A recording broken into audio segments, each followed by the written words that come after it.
How's Connor McDavid? Obviously, the single most important question going into Game 1 of the Cup Final. Ryan, you were at Oilers practice on Sunday when McDavid left early. Knobloch jumped on it saying, relax, not a major issue. Expects McDavid to go for the opener at that point. So, it's a day later now. What's the latest on McDavid? Yeah, so the Oilers did not skate today, Gino, but Knobloch was asked if he expects McDavid to be on the ice tomorrow, and he said, yeah, he expects him to be out there. So no issue is what Knobloch had said on Sunday. He expects McDavid to be available for game number 1. I think if there is anything, it's probably fairly minor. So at this point, I don't think that Oiler fans need to be overly concerned. What I would say, Gino, my sense is that he's definitely healthier heading into this year's Stanley Cup Final than he would have been heading into last year's Stanley Cup Final. I think that's probably a pretty big advantage for the Oilers, right? I think the same can be said for Leon Draisaitl as well. I think both of those high-end guys were pretty beat up, as many good players are. The Panthers had players beat up as well, but my guess is 29 and 97 are healthier this year heading in than they were last year. On this day last year, the Oilers were going to Game 4 of the Western Conference Final down 2-1 to the Stars. They rallied, won the next 3 straight to reach the final. Now, 12 months later, McDavid says, this is his quote, "This year feels a little more normal, not as emotional," end quote. What have you seen from this group that makes you feel they're more emotionally prepared for the Panthers in this year's Cup Final? Yeah, it's a great question. I mean, they've been through it before, most of them. And I just think, going through the intensity of a Stanley Cup Final in a Canadian city and all that expectation for the first time, I just think there are going to be some things that catch you off guard. And I think that most of this year's group now has been through it, so those things won't be catching them off guard. I think there's been a conscious effort not to be on the roller coaster, the ups and downs through playoffs, right? Remember, they started with a couple of losses in the opening round series, and everybody was like, it's just not their year. Everybody was counting them out. I don't think they were counting themselves out at all. I think they understand there are going to be ups and downs, and I think they've just made the choice this year not to be on that crazy roller coaster along with the fan base and at times the media pundits and such. So I sense a mature group. I sense a more level group. And, you saw Connor Brown hop out of a cupboard the other day to read the team's starting lineup. I think there's a conscious effort being made to keep the group a little bit lighter. And, to recognize, hey, you got to enjoy the journey here, keep the group light and get some laughs. By the way, on Connor Brown, an important penalty killer for this team, expected to be ready to go for game number 1, Gino. That's good news. And that was a little weird, the way he did that little reveal thing there. Yeah. But, it keeps things light. Something has not changed, and that's for the second straight season, third time in the last 5 years, Sasha Barkov ran away with the voting for the Selke as the league's top defensive forward. One major difference in this year's Cup Final, the Oilers have got home ice advantage, and last change in 4 of the last of 7, if it goes that far.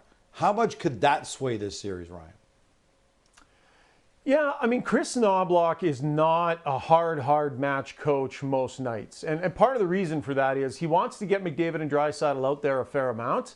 And if you're trying to hard match lines, then you can't be as creative with double shifting them, bumping Draisaitl up on a McDavid's line here and there. He talked a little bit with the media about that today. So, look, Barkov is a concern. He's someone that's going to have to be monitored. But I think the Oilers this year, Gino, feel pretty confident in really 3 of their 4 lines, if not 4 of their lines. If they have to take shifts out there against the Panthers' best players, I think they're fairly confident in their ability to do that. I'd be interested to see how much he goes head-to-head with Leon Draisaitl. You talk about Barkov and the runaway Selke. Draisaitl got some votes. He was 6th on that list.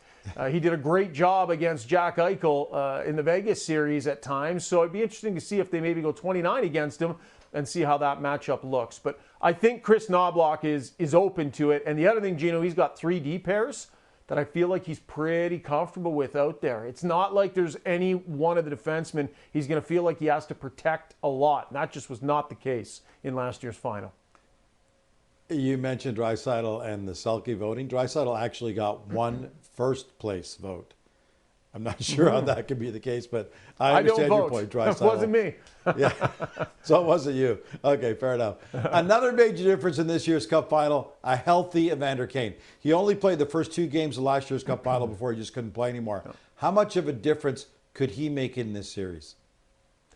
Yeah, I think he can make a big difference. Like when you think about the fact, that the Oilers are without Zach Hyman, who turned himself into a wrecking ball in these playoffs, just running away with the hitting championship. So you he's not available to them. Well, Evander Kane checks in this year after taking the entire year to recover from his surgeries, and he's been really good. He's 11 points, 68 hits. Like, he's up there among the top 3 on the Oilers in physicality as well. So he could definitely be a difference maker. Probably get a look in the top 6 alongside Leon Draisaitl, at least to start. He was not anywhere near 100% for the first couple of games of last year's final. He talked today about the fact he was having to take needles just to walk normally and be upright on off days during last year's final. So that gives you a sense. And eventually he had to just come out of the lineup altogether. So he's super motivated. He knows that these opportunities don't come around a ton. He's healthy. He knows what the team needs. Evander Kane has a chance to be a major X factor in this series, Gino, and pretty impressive the level he's been able to hit after not playing all season long. And this Oiler team can kind of, physically, they can play it however the Panthers want to play it. They're equipped to do it, and Evander Kane is a big part of the reason why. And the best part for Kane is he loves playing like this. By the way, Corey Perry, on his way to his 6th Stanley Cup Final, says, "We're deep, we're a different team. There's a different feel." Starting on Wednesday, Perry and the Oilers will get a chance to start turning that feeling into reality.